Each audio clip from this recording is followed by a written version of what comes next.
satisfactory conclusion by reviewing some of the things we've been discussing throughout the week, and also touching on some of the future perspectives for this LANDac network. My name's Richard Sluices. I'm a professor at the University of Twente, the Faculty of ITC in the Netherlands, and I'll be chairing this session. The session's going to last about an hour, and we will have 4 panel members. I'll just briefly introduce them all. One of them is actually still trying to connect. She's having a few technical problems, but hopefully they'll be resolved soon. But we thought it was wise to get started quickly anyway, on time, more or less. So the first panel member is Dr. Alda Salomao from Maputo, Mozambique. And she is a land and environmental law specialist for the Centro Terra Viva. And she's program director for the Land Governance Policy and Legislation program of that organization, which is an NGO. She's got a rich experience in conflicts between land development projects and community land rights. And this also formed the basis for a PhD degree, which she actually obtained only last week. Michael Rice is the second panel member. He's a policy and program officer for an NGO called Both Ends. He's an expert in environmental justice and human rights. He works together with grassroots civil society organizations in South and Southeast Asia on land justice, land rights issues, and particularly issues related to the rights of Indigenous people, women's rights, and the rights to food and water that are under pressure from expanding industrial land use operations. Michael's got a background in international and public interest law, and he's worked for several years as a lawyer in Australia, at the United Nations, and at the International Criminal Court. Professor Annelies Solmers, who I'm not sure if she's online already, but hopefully she will be joining us soon. She's Professor of International Development Studies at Utrecht University, Chair of the NWO WATRO Science for Global Development Program, and she's a former chair of the LANDac Network. So she's well known to many of you, especially those of you who have been frequently attending LANDac events over the last 10 years. She's held numerous positions related to international development, and she's published extensively on sustainable livelihoods, poverty alleviation, the global land rush, and international migration. And the final panel member is Salahuddin Abukashawa. We just call him Salah for short. He's a program manager, strategist, and researcher at Istidama Center for Land and Environmental Governance in Sudan. Salah is a land mapping specialist. He's worked on land governance issues for the past 7 years. And before he created the Istidama organization, he worked for the Ministry of Physical Planning. So that's our panel. And we're going to get started immediately. And I'd like to, because most of the panel members have been attending as many sessions as possible of this online encounter, I'd like to just spend a bit of time getting them to reflect briefly on what they saw as important points or conclusions coming out of the sessions that you have joined. And Alda, could I perhaps invite you to get us kicked off? Thank you.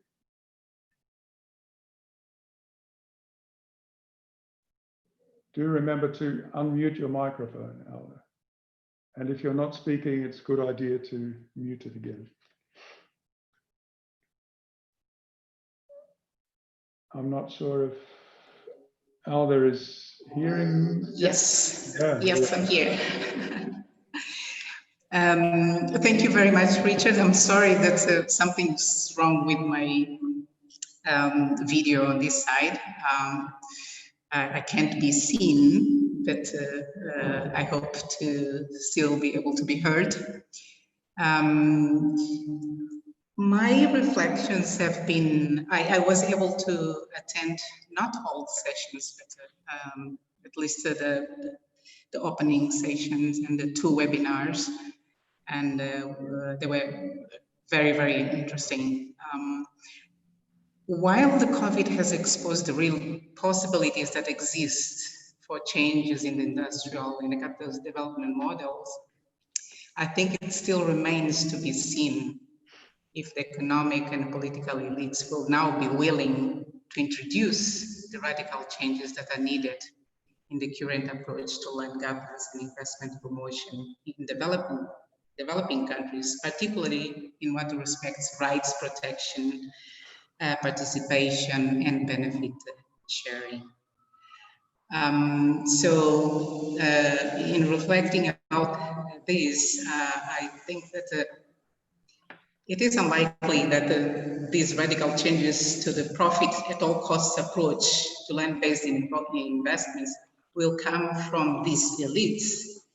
So maybe then it's a time for us to wonder about how consumer behavior, particularly Western consumers' behavior, can make a difference.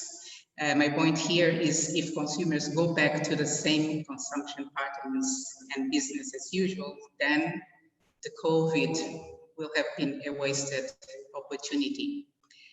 Another reflection of mine, particularly with the role of the Netherlands in the European Union, and now here I bring in the opportunity that's presented by the fact that, for example, the Netherlands government is designing a land program called Land at Scale. And I'm wondering the extent to which the climate change hype that has now come back and the pandemic is an opportunity for the Netherlands government in particular, but also for the European Union governments in general, to use their policy on the land sector to impose with a more rigid and more a firmer position the good governance measures that need to be taken into consideration in the countries that these programs such as Land at Scale are meant to support. To what extent then is the commitment to due diligence that goes beyond assessing rule of law, but also assessing justice and equity is going to be part of the Netherlands and European Union's approach to supporting developing countries' land governance. Thank you. Okay, thank you very much, Alda, for your thoughts on this. We're having trouble patching in Annelies Solmers at the moment. Apparently, the technical problems are not always from tied up to very long distances. Annelies is sitting in the Netherlands somewhere. But maybe I could move on and ask Michael to just share his thoughts on the proceedings over the week. Sure. Thank you, Richard. And first of all, I'd like to also thank the LANDac and the LANDac partner organizations, also Land Portal and Neil in particular for helping with the technical aspects, but also everyone who's dialing in and listening in. Thank you so much for joining us. It's been the end of a long, intense week, and I think we're all feeling a sort of webinar exhaustion, webinar fatigue. At the moment, so thanks so much for joining in this last session.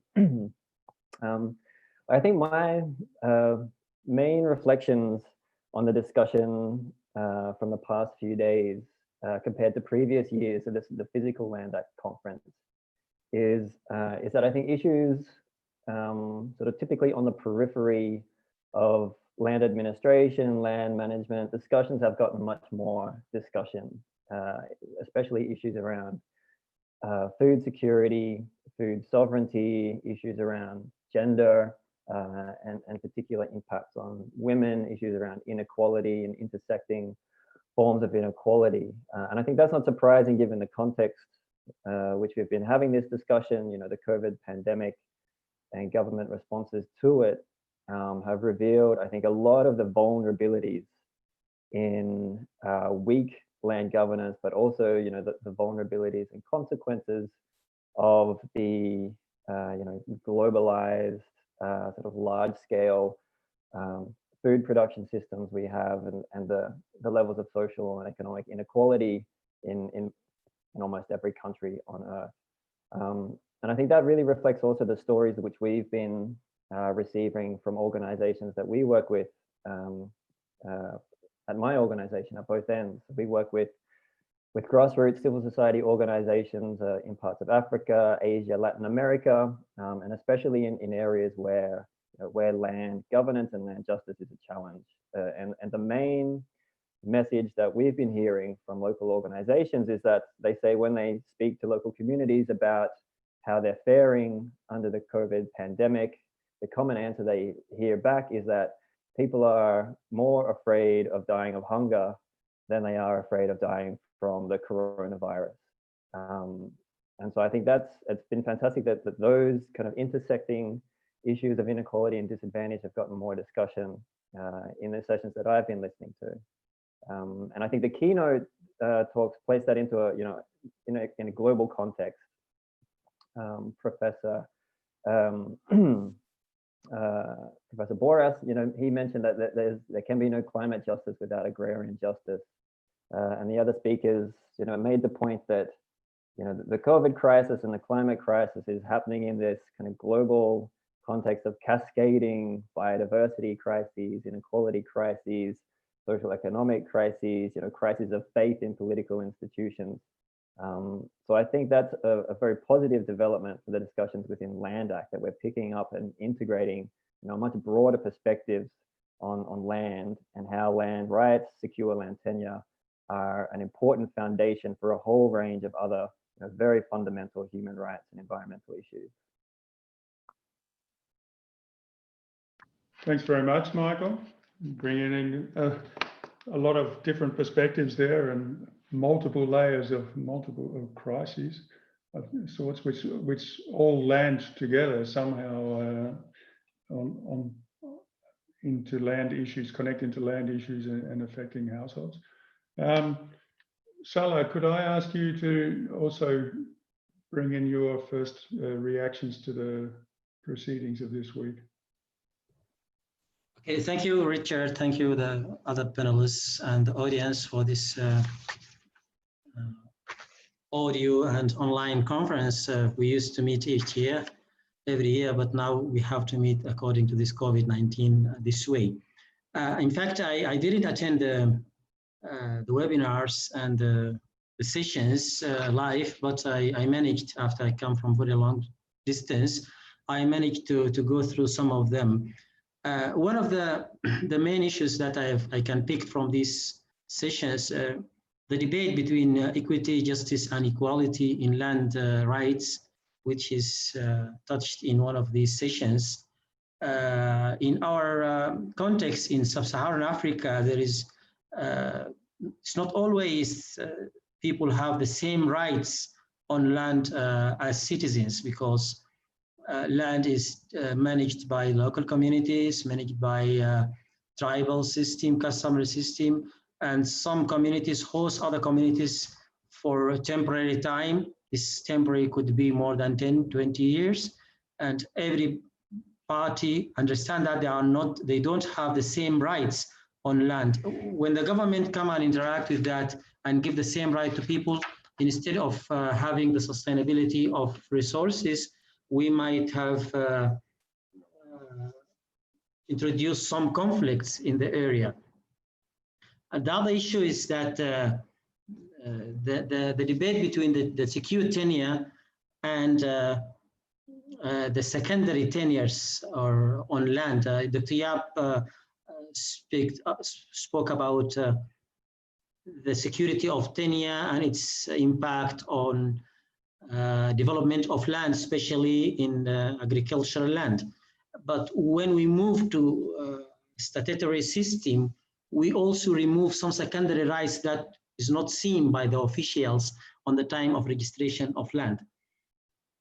In the urban context also, the tendency of regularizing the slums and mobilizing people, compensation, relocation in the last 90s and early 2000 push people to make the slum dwelling as a business. So the easiest way, like in the case of Khartoum, to have a land, secure tenure of land, to go and live in a slum, and the government will come and compensate, relocate, and give you a security of tenure.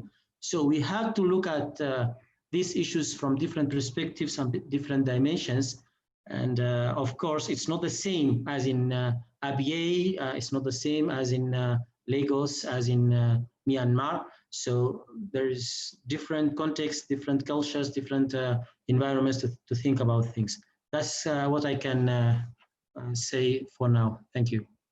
So, I noticed that Annelies has managed to rejoin us. So Annelies, I see you shaking your head a little bit, but it's good to see you. You managed to connect, and I think you've got your microphone now. So maybe you could share some reflections on the week's proceedings.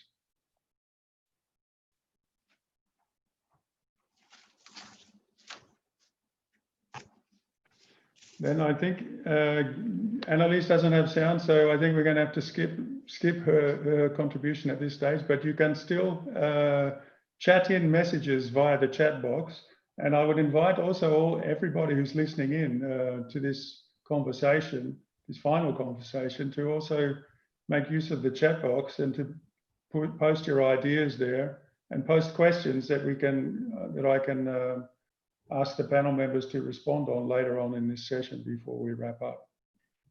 But before we do that, let's move on then to a slightly different issue. And one of the issues which was mentioned already by Michael and also by Ala, I think it was, looking at the issues related to climate change and COVID also. Michael, I mean, there's been some talk of seeing the COVID pandemic as a sort of potential transition away from current modes of economic development. But how do you see it? I mean, is this really an opportunity to push towards a different type of system, to really transform the system, as it were? Or are there too many forces which are going to really block such an effort? Yeah, I mean, I think I'd like to sort of reflect on what I think it was Doreen said in her keynote, sort of saying that the COVID crisis is sort of like a dress rehearsal for the kinds of crises we can expect in the coming decade as a result of of escalating climate breakdown. And I think on the one hand, the way that the governments have responded, to the public health emergencies has been kind of like hope inspiring. We've seen that decisions in the public interest could be made very, very quickly, that economic priorities were set aside, and, the public interest in a coordinated response to a public health emergency were prioritized. So that kind of gave hope that that radical transformative decision making could happen in response to climate crisis. But at the same time, in the economic fallout of the pandemic, where we're seeing decisions now being made about how to minimize damage to national economies. We're seeing rescue packages and support packages being directed to the kinds of industries where there is a public interest in transitioning away from. So I think that highlights two things. I mean, one, yes, there's a clear case of where there is sufficient public will and public interest, our existing political institutions can make very different decisions. Can set aside, economic priorities, the sanctity of the economy for alternative public interests. But I think the other lesson is when we have the same kinds of decision makers in place, they tend to make the same kinds of decisions. I mean, it's interesting that the Black Lives Matter movement, has spread so rapidly around the globe, because of the widespread nature of structural inequality. And then when we sort of also consider that in the context, say, here in Europe, of the kinds of response measures, we see that the kinds of decision makers are often, old white men, and there is a lack of diversity in our decision-making institutions, and that is a weakness. So when we're talking about the capacity for sort of a radical transition, I mean, I really liked Professor Boris's message about, busting the dominant narratives that support the existing food production system, the dominant narratives that support the level of inequality, social and economic inequality in the world.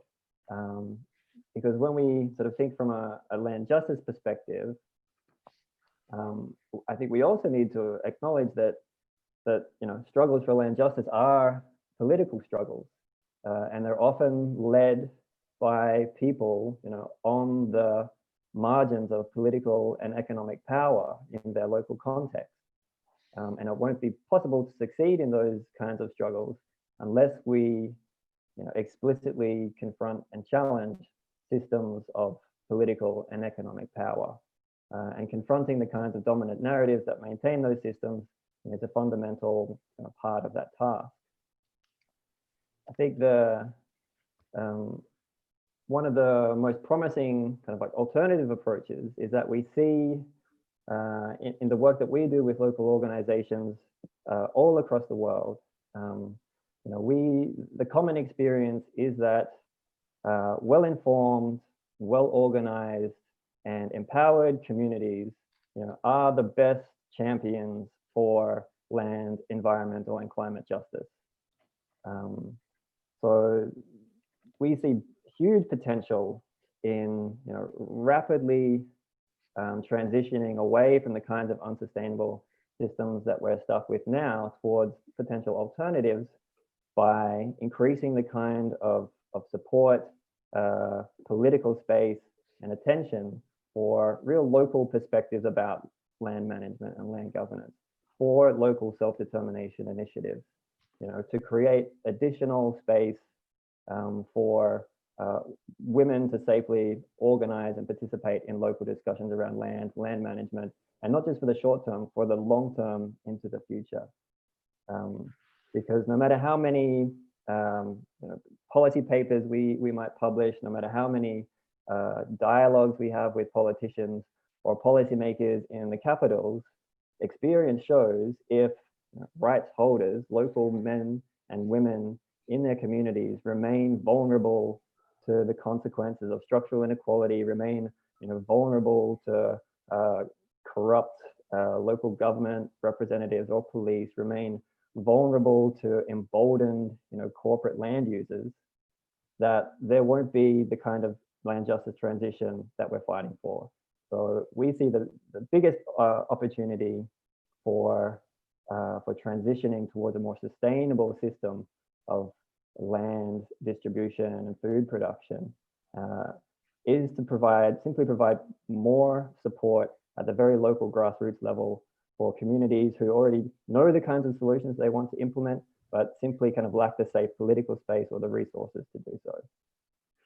Thanks, Michael. Look, I'd like to just maybe ask Alda, because of her experience in the Mozambique situation, working at the grassroots level, if she could reflect maybe a little bit on some of those comments. I'm thinking in particular on what is the political space for NGOs who are working with communities on land rights issues and food security issues within the Mozambican context, and also what role, say, the international community, whether it's the Netherlands or the European Union or other countries, can play in helping to create and sustain such spaces.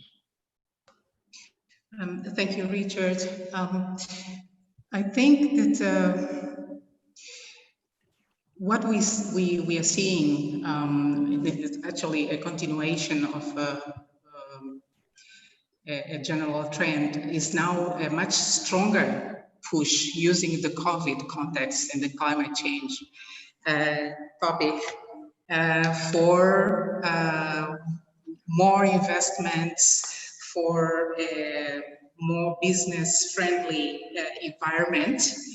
And if we consider the restrictions that are now being imposed by the COVID, one concern that should be raised is if we already had problems in ensuring that local rights were protected, that the local voices and the concerns were heard and taken into account.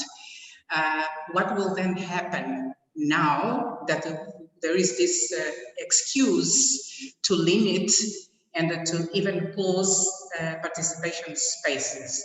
So I see the role of civil society organizations in Mozambique, but also in other developing countries, as continuing to ensure that there is proper social preparation, including legal literacy. I remember hearing a mention about the importance of people at the local level knowing not only their rights and responsibilities, but also knowing how to use the legal frameworks to protect themselves, but also to engage in dialogues and negotiations and interactions with other actors, especially governments and investors.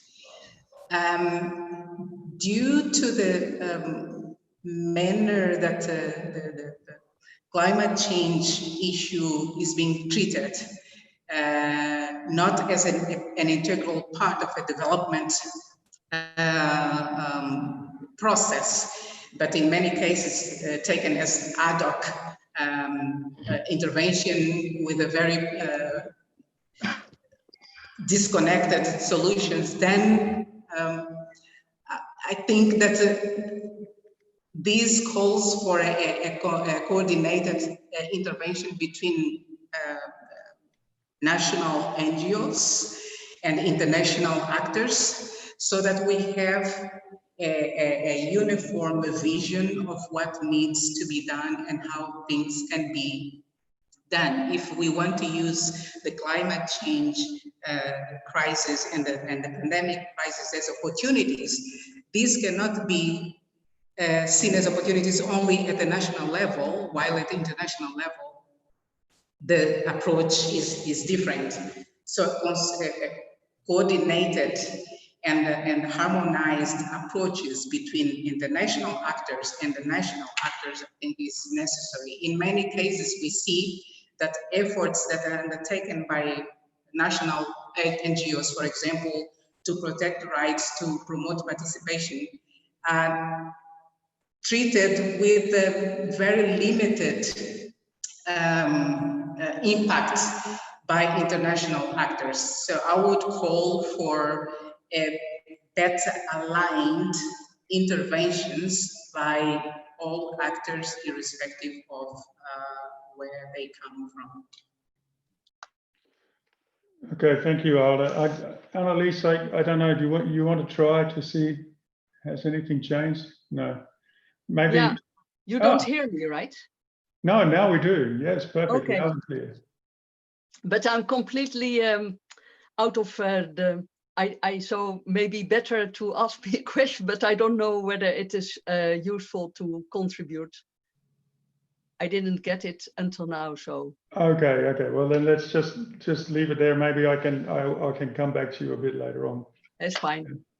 Hopefully you will stay in touch.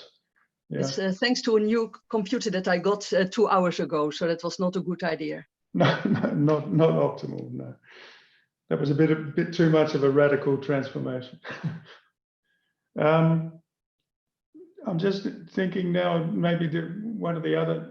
We talked a little bit just now about some issues related more to the food security, and yesterday we had a session which was looking more at urban climate change issues and impacts, and the issue of displacement and resettlement came up quite prominently, I think.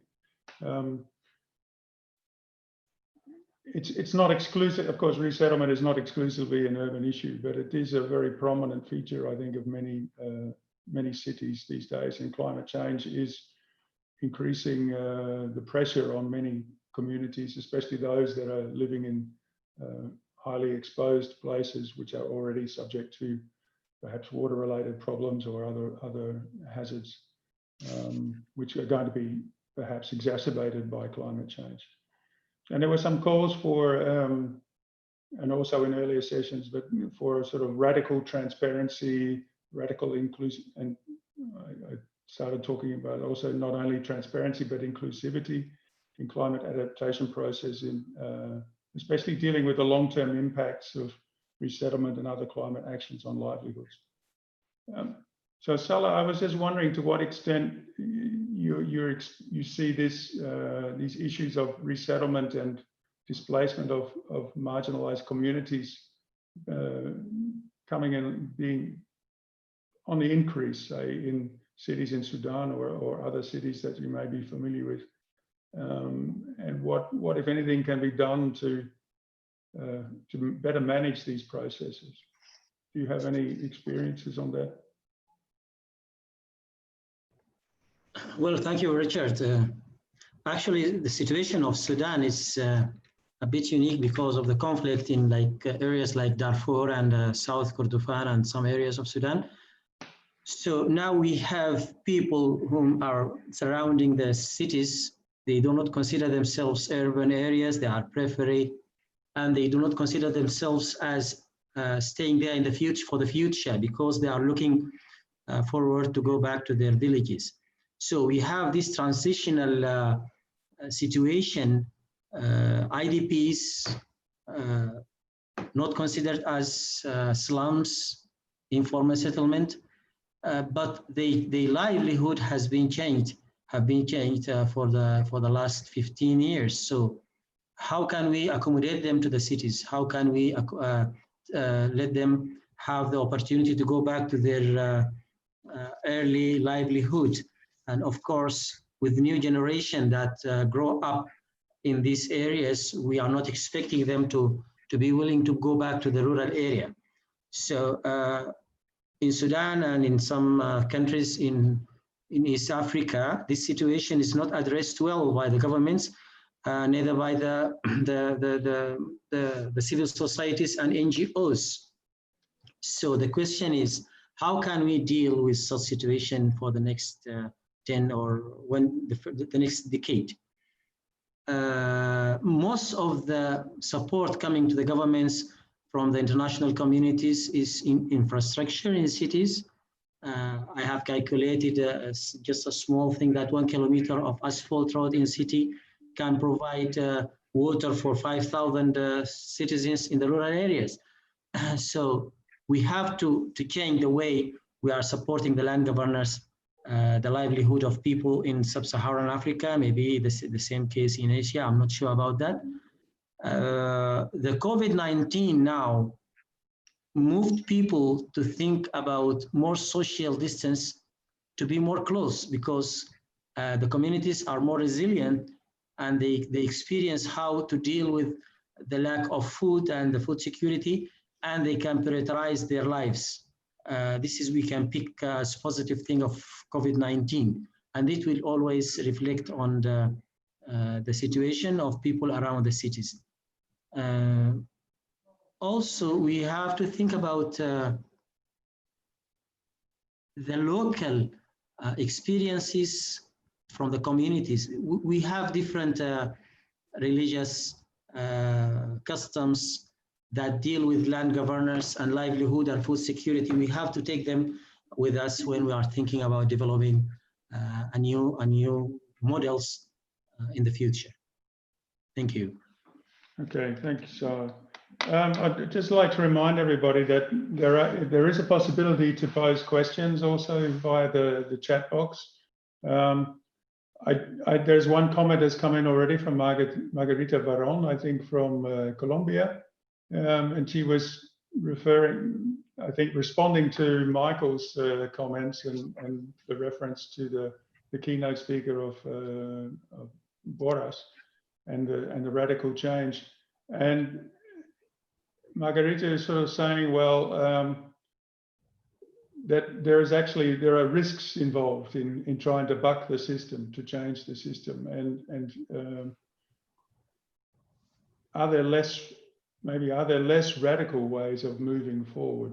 And this may be something that Michael could respond to. And I was thinking also, Michael, just in relation to the idea of these political spaces that you're talking about, where do you see changes in the way the Dutch government policy or the policies of other international actors maybe are in terms of stimulating the position, if you like, and helping to create spaces for the grassroots organizations. Sure, thanks, Richard. Thank you, Margarita. I mean, it's a fantastic point to bring up in this discussion. I mean, exactly right. I think because of the, the contested nature of land tenure, in many places where land governance is weak or land inequality is an issue. I mean, there are many other kind of compounding and intersecting structural forces that often make local rights holders vulnerable. So that's why I think it's important to acknowledge, that land rights struggles don't, occur in a vacuum. And I think one of the challenges for LANDac, which has a strong kind of academic approach to land administration and land management, is to see, land in this contested space not only as a thing to be, recorded and managed, but as as a foundation for livelihood, as a sort of form of insurance in times of crises, as a source of cultural and social identity, but also how important a safe and enabling environment is for land justice discussions to take place. I mean, to put that in context, for example, so I mean, multi-stakeholderism is getting popular as a method to resolve land conflicts. We'll bring all the stakeholders together, sit everyone at a table, we can talk things through and find a resolution. But I think those kinds of approaches, unless they're done very, very carefully and in a very considered way, can ignore a lot of the safety, security, and inequality issues, which make that kind of a discussion, face-to-face discussion between community leaders and business leaders, very, very dangerous for local people, where local government institutions aren't trustworthy, where local court systems aren't reliable, where laws are not being enforced or implemented. So I think that's a very important point to make. And again, sort of why I think it's important to see land struggles and land rights struggles in this larger framework of similar struggles for access to information, for example, for struggles for transparency in government decision-making, for anti-corruption agendas, and broader struggles for rights to self-determination, culture, rights of women and indigenous peoples, etc. I think in the land space, it's important to see the connection between these kinds of issues, particularly when we're proposing methods to resolve conflicts that risk ignoring those other factors. I mean, I think in Europe, from the perspective of Europe, I think it's important also to acknowledge that the global north also plays a structural role in perpetuating some of the problematic land use patterns in the global south. And one of the more promising developments at the moment is the discussion that's happening at the EU level for binding legislation for environmental and human rights due diligence for European businesses, financiers, and investors, because evidence shows that there is unethical amounts of deforestation, environmental damage, and human rights abuses embodied in the products on our supermarket shelves in Europe. And the Netherlands is the main import hub for all the commodities associated with those problems. So that's a promising development, which many NGOs in Europe have been fighting for a long time. The challenge now is to make sure that any kind of framework to impose obligations on companies to avoid contributing to environmental or human rights impacts abroad is to make sure that the framework includes in the rights of local communities and indigenous peoples to land, rights to free, prior, and informed consent, rights to customary and collective forms of land tenure, whether they're recognized in domestic legal frameworks or not, that they adopt the highest level of human rights norms recognized at the international level, but also to make sure that that framework has a grievance mechanism accessible for local people and communities from outside Europe, and that when violations are established, that there are civil but also criminal sanctions attached to them. I was a corporate lawyer for a long time, and I can tell you that companies, by and large, make decisions based on risk. And if a sanction mechanism is only looking at financial penalties, that becomes a business decision. Companies weigh up the cost of continuing business the way they are compared to the potential risk of a financial penalty if they get caught, if they're doing something wrong. But I can tell you that potential criminal liability for directors, for senior managers, for CEOs will change the way that companies discuss these risks and make decisions about these kinds of risks. And that's something we need to push forward within Europe. Yeah, that's a very nice contribution, I think, Michael. I mean, I can see also how complex the land issue is, and the need to connect it to multiple other issues which are related to development. And coming from an organization or a faculty which is very much tied, looking at the spatial component of land and its physical characteristics, it's clear that better understanding the laws, the legal systems around the management of land, but also the possibilities for sanctions against businesses who are not complying with internationally accepted standards, and due diligence, as you said, is important to understand, I think. There's another question that's come in from Daniel Manyasi about Nairobi, saying that Nairobi city growth is breaking its bounds. The neighbouring townships are afraid of being swallowed by this growth. So how can the authorities be sensitized about such the potential conflicts of interest there? And how do we get the governments to have public participation in bilateral agreements? So perhaps more related to land acquisition and mining rights. These are issues, I think, Aldo, which touch very much on your own expertise. I remember from your PhD defense that you were involved in a number of, in your work, you're involved in a number of different settings related to urban growth as well as to mining and other land investments. Perhaps you could respond to that question. Thank you. I'll try. I'm not sure if I will be able to respond to it. I find urban land management really quite challenging, and the way that African cities are being managed and the way they are developing is really very, very complex and very difficult to address. I think there are many issues that I think could be brought up with regard to urban land management. Firstly is how our cities are being, and if our cities are really being planned.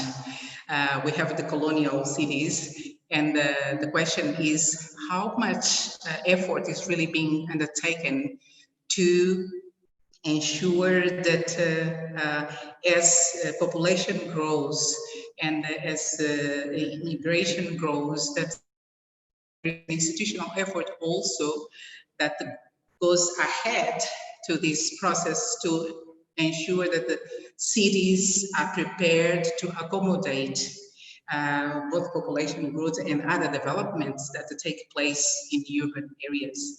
And how what are the reflections that are being made with regard to the suburban areas, the peri-urban areas, which seems to be very much left on their own at the margins of concrete planning efforts. And these are the areas actually that targeted for infrastructure investment in urban areas. Because of the fragile tenure security, because of the fragile capacity of those affected to protect their rights and to negotiate, etc. So I think that there are a number of interventions that need to be considered, and in my opinion, and I heard Kay Otsuki mentioning about this, the importance of inclusive urban land planning and urban infrastructure planning, in the sense that everybody should have a space to voice its concerns, and to ensure that approaches to land occupation, land use, and even climate change mitigation and adaptation measures that are being taken in informal settings are also considered by city managers. Okay, thanks, Alda. I'm wondering also, maybe Salah, you have some comments on this as well. I mean, one of the instruments that was being discussed by Professor Savenberg yesterday is also land readjustment as a possible way to accommodate, say, rapid change in a very urban type setting. Do you have any experience with that type of instrument, Salah, or could you say something about how the very rapid growth of Khartoum and perhaps other cities in Sudan is being, how the government is trying to manage those processes with more inclusivity? Thank you, Richard. The case of Sudan is that for the last few decades, the government used the land as good for financing the budget in Sudan. So in the case of Khartoum, for example, we have 50% of the land as white land, which is registered land distributed to people, but it's not developed for the last 20 years. So there is no lack for land itself, but still people cannot access land for housing, for investment, because it is grabbed by people and it's on hand by people as a place where they put their money in the land, not using it for the market or using it for the development. If there is a real change in the transitional period, we have a transitional period in Sudan for the next 2 years. It is 3.5 years transitional period. They have to touch the white land in the urban area and see how can we move people to develop this land. Otherwise, government has to take an action regarding the empty land, and people are waiting on list to have access for housing. Sudan is the population of Sudan is 40 million, and the density is very few. Most of the people are living in cities now. So I don't see a lack of land in Sudan for the next few decades. But there is some actions to be taken also in the peri-urban areas, in the rural areas, to interact between the tale of, I call it the tale of two systems, the customary system and the statutory system. We have to negotiate these two systems and to adopt a way to manage land, to support the poor people, and to support the need for food in the country by adopting the customary system in our system. That's what I can say about the experience of Sudan. Okay, I understand that Annelies has also been following with interest the discussion over the last few minutes, and would like to make a contribution. Annelies, would you like to come in now with your thoughts on some of these issues? Well, maybe trying to speak in line with what I heard, and also about whether or not a radical transformation is necessary. Well, thinking back of the conference, I realized that, of course, in LANDac, we put securing land rights very much in the middle. And it was already stated, I think also today, that, well, the real goal is, of course, livelihood, make sure that people have secure livelihoods. And looking at the current trends taking place and all the investments that come in from the outside, I realized that there is an urgent need for radical long-term changes in land governance and consultation and right-based approaches, which we usually use, are probably not enough, also not to prevent displacement. So also providing people with freehold tenure and land rights might help some groups to protect themselves, but these same land rights will also be used to keep others out. It will stimulate further commoditization. And of course, now with the crisis, thanks to the fact that people have land titles, distress sales will also take place. So it is also a commodity, and it will go hand in hand with increasing inequality.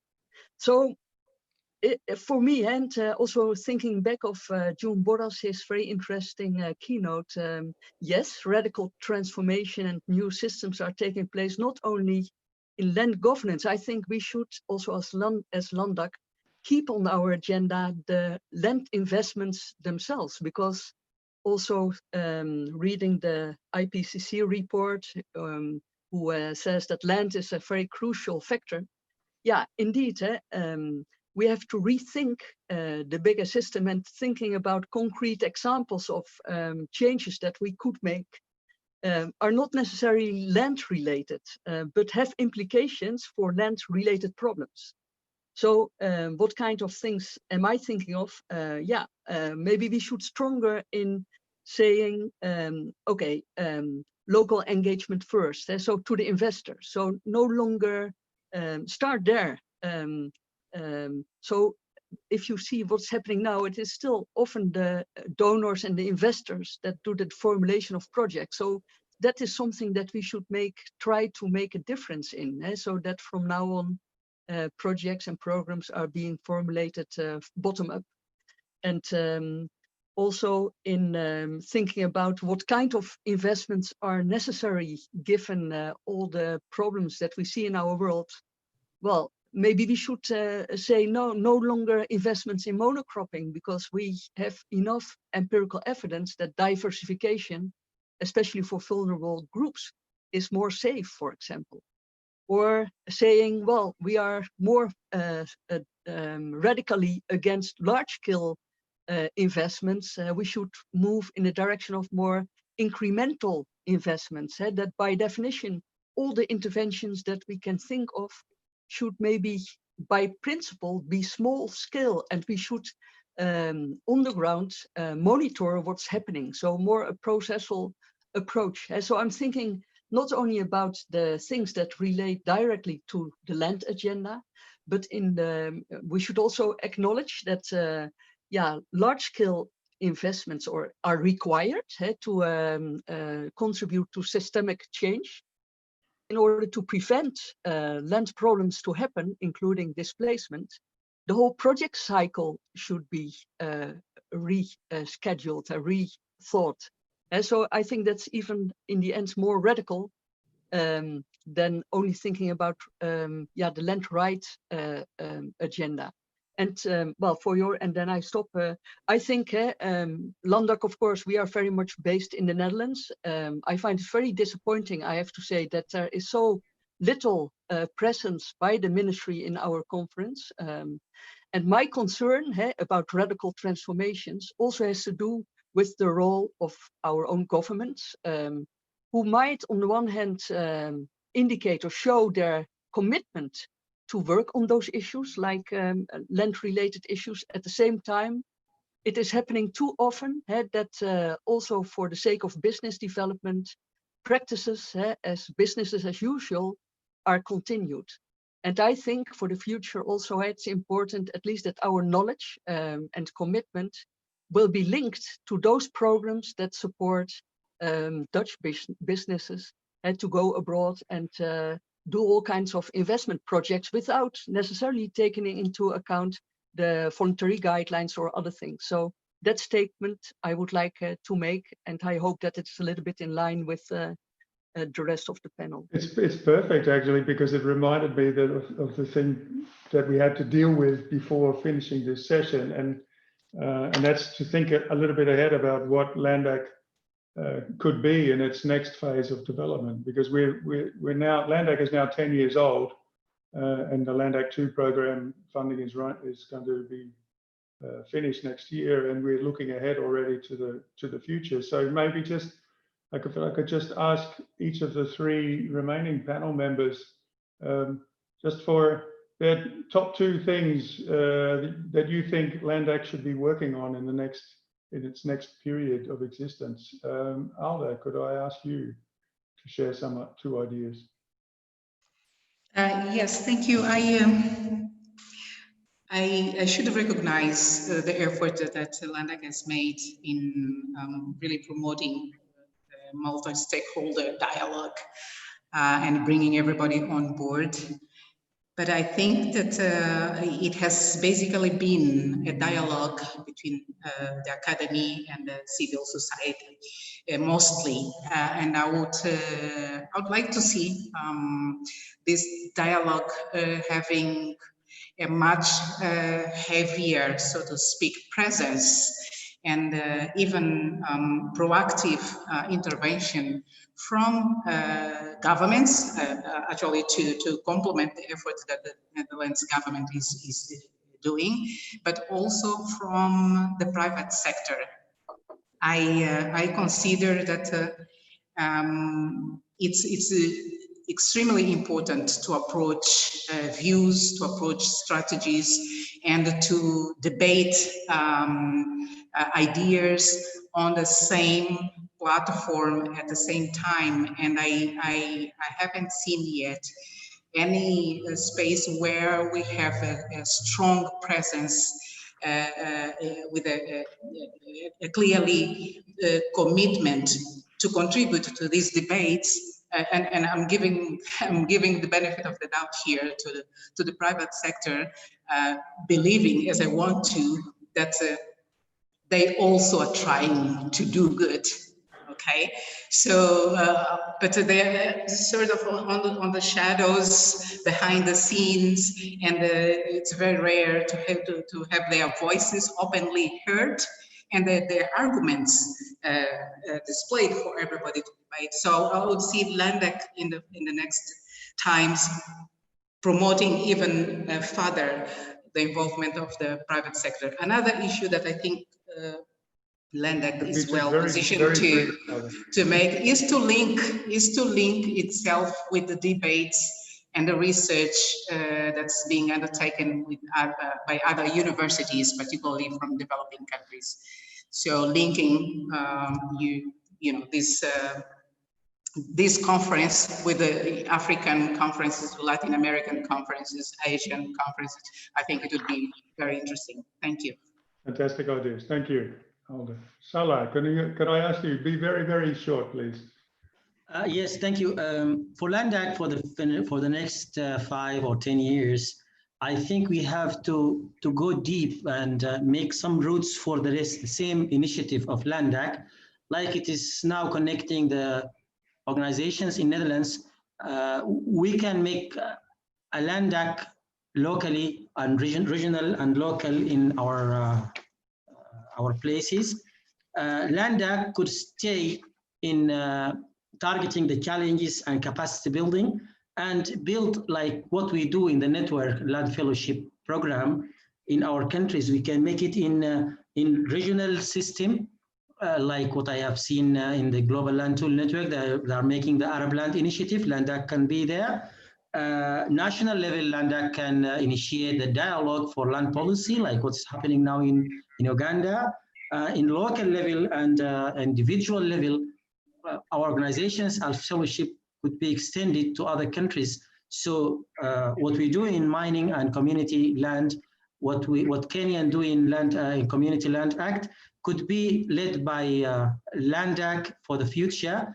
And I think LANDac should stay as a network organizing the conference, leading the initiatives, building the capacity, and give the energy for the LANDac parts around the world.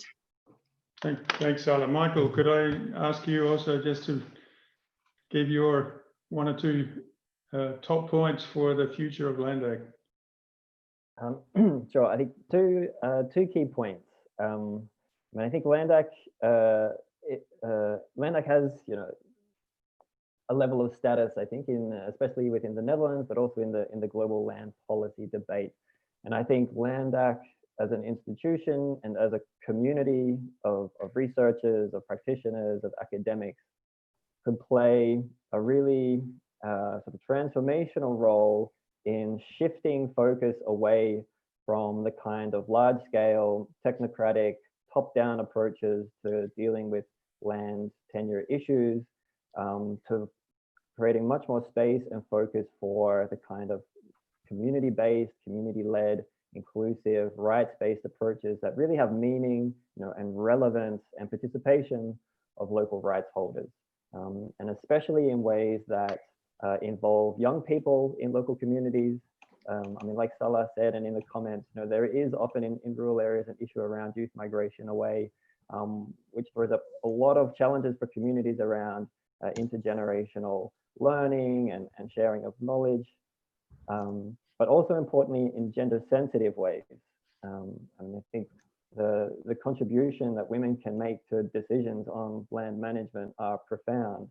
And I want to share just one quote from a partner from Indonesia to demonstrate this point. She's the director of a national Indigenous women's network. They're supporting local women's groups to map collective land areas. And she was explaining it to me, and I was asking questions, and she put it like this: when women do mapping, they start with the river. When men do mapping, they start with the boundaries.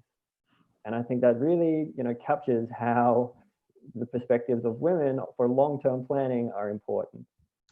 The second thing that LANDac can do is, when Annelies, you mentioned how the donor community often, because of their requirements, can determine the scope and the nature of land projects. And I think LANDac can play a very important role in engaging with the donor community to get their attention for the need for supporting local land justice initiatives, and to create the kind of structures and mechanisms that make it easy to channel funding directly to the grassroots, to make sure that local organizations who speak the local language, who know the political context, who have personal relationships with rights holders, are able to support those rights holders to pursue the kinds of land justice visions that they have for themselves.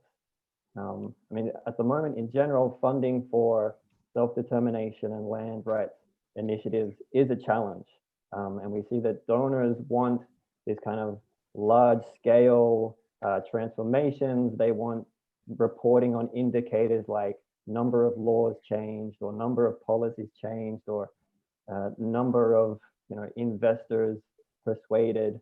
But many of those criteria mean nothing for people at the local level, right?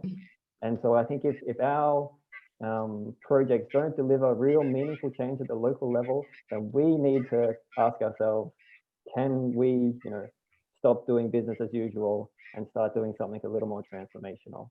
But we can't do that without funding. Good. Richard, am I allowed to close the circle? Well, I'm going to give you 1 minute, Annelies. Can you do that? Yeah, that's fine. That's fine. Because I think that 2 years ago, it's exactly for those reasons that we started the fellowship program with this philosophy. The only way forward is to find a way to have people on the ground, a kind of human infrastructure of people who can play a key role in a better understanding and communicating about what's happening around all those investment places. And there is then also a rationale that we as the Dutch are also part of that network, because we have direct access to our businesses. So within LANDac, I'm very committed still to work with the fellows and to see whether we together can develop in the direction of a kind of nimble infrastructure, which is accessible, the information, to all kinds of outsiders who have an interest to invest. Because investments are needed, but a certain kind of investments, and in such a way that people have a clear say in what direction they are going.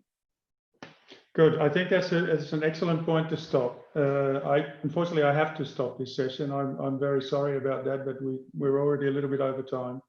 And I know there's no drinks on offer this time around, but nevertheless, we have to conclude.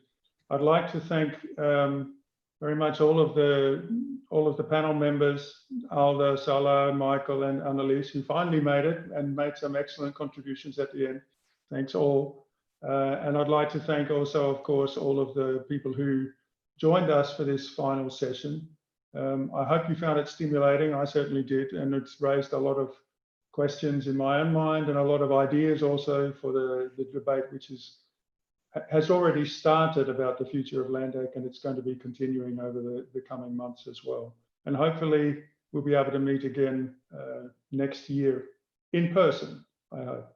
With that, I'd like to close this panel session, but I'm going to ask you to stay online because I have to give the microphone across to, I'm not sure if it's Guus or Gemma or both of you, but anyway, I'm going to hand over to the current co-chairs of the LANDac network. Thank you. Thank you, Richard, and thank you, panelists, for your insights and bringing together a lot of the different threads that have emerged in this last week. Yes, almost a year ago, Gemma and I both together took over the chair of Annelies. But as you have seen, in spite of technical problems, Annelies is still very much around in LANDac. And I'll try to briefly conclude and then give the word for a few more minutes to Gemma. As you mentioned, this panel concludes this week of the LANDac Online Encounter in place of the annual conference that you were so used to. It's an experiment for LANDac, and one that I look back at now with mixed feelings, largely positive because it proved possible to conduct insightful and I think meaningful webinars and online exchanges, and with often quite lively participation in the chat box as well as on camera. Looking at the field of participants, I think that we have actually reached even further, perhaps not necessarily more people, but a more diverse audience than before, and that is something to keep in mind for the future. On the other hand, I also missed the atmosphere of the LANDac annual conferences, bumping into acquaintances, catching up with old friends, and also the non-verbal communication in sessions, which, yeah, it's simply not present in the Zoom mode. Learning from this experience, I think that we have to find a way in which both online encounters and physical conferences will continue in a way that we make the best use of both of these modalities. This year, other than we used to do, we did not have an overall theme. Originally, the conference was planned to focus on climate change and land governance, and this remained a key component in the online encounter. But we dropped it as a unifying theme when we had to shift to the online encounter. This was because we felt that we could not do it as we wanted to do it, the original ideas for the conference, because we have more limited facilities now, and also because the COVID-19 crisis required attention urgently, which we also wanted to accommodate. A result of that is that now it's more difficult to draw a singular conclusion and for the whole of the week. And I'll limit myself to just three small points. One, and yeah, basically I'm not going to cover much new ground here. Fortunately, this message seems to be shared widely. The first point I noted down was an increased concern for issues of justice and inclusion. Crises tend to polarize, and both the climate crisis and the corona crisis have increased especially the urgency for corrective actions, addressing the needs of less advantaged people and engaging seriously in a transformation towards a more sustainable and a just society. We see signs around us, not just in the area of land governance, but also in the mobilization of people around issues such as race and a bit more subdued, but I think a major current now on gender. And I would like to remind us all that land governance in different ways has an important role to play in working towards these solutions. The second observation is the increased interrelatedness or even entanglement of issues that has been forged since globalization. Even the pandemic now and climate change may be linked, as according to some people, the transfer of viruses from other species to humans may be the result of human encroachment on nature. I know there are counter arguments against that. Pandemics have spread around since millennia and probably longer than that. But it shows how unlike things are actually very much connected, more so than before. The current crisis highlights the importance of this interlinkage precisely because mobility now is suspended to a large extent because of different lockdowns in different locations, which really exposes our dependence on mobility and linkages. The interlinkage, of course, was also expressed in different places last week. I remind you of June Boris's keynote, where he stated that there can be no climate justice without social justice, and vice versa. There's another, perhaps unexpected connection, and quite logical, I think. And in land governance, this entanglement is reflected in the interest now, which I also perceived in different places this week, in seeing issues as complex systems. So looking at both the economic, social, ecological, technical dimensions, and what more have you. And also in the frequent calls for landscape approaches, or perhaps a bit more precisely, what the implications are for land governance of adopting a landscape approach. These are sort of consequences, sort of knock-on effects that need a lot more work to be properly worked out to make it systemic indeed. And then my final observation concerns the key role of LANDac. Well, I prefer a bit more Dutch pronunciation, LANDac. It was created as a multi-stakeholder partnership around a common knowledge agenda on land governance, and has done so with varying degrees of success during the last 10 years now. This encounter marks the start of the last year of LANDac in its current phase.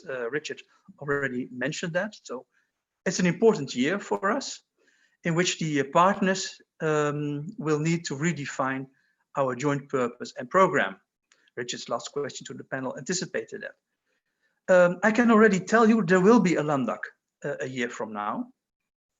It's more a question of how and what exactly, and then there are small issues such as funding. But the partners already decided to continue working together. So I can also already invite you now to our next annual conference in a year's time, whether physical or online. We will see, I hope in a physical presence as well. But we've also found that a genuine multi-stakeholder partnership is not an easy thing to conduct. One concern, and it has been voiced also by Annelies just a moment ago, is LANDac's embedding with southern partners. We've now tried to strengthen this by means of the professional learning program, in which professionals working in different countries are trained and exchange experiences and conduct research together. Salah mentioned it, and he's also one of the LANDac fellows. And we hope to strengthen this approach, but also engaging active participation from policymakers and private for-profit sector organizations and companies in multi-stakeholder activities is really an issue. And actually, I think in the last few years, we have regressed from that a bit more from what it used to be a few years ago.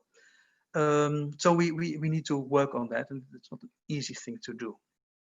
An example is today, we did have a representative lined up of the Ministry of Foreign Affairs, but apparently local priorities then are more important than honoring this commitment. Finally, my sincere thanks on behalf of all of us to the many people who have made the LANDac Online Encounter 2020 a success. Members of the organization committee, keynote speakers, panelists, participants, all of you here. an event like this revolves around you.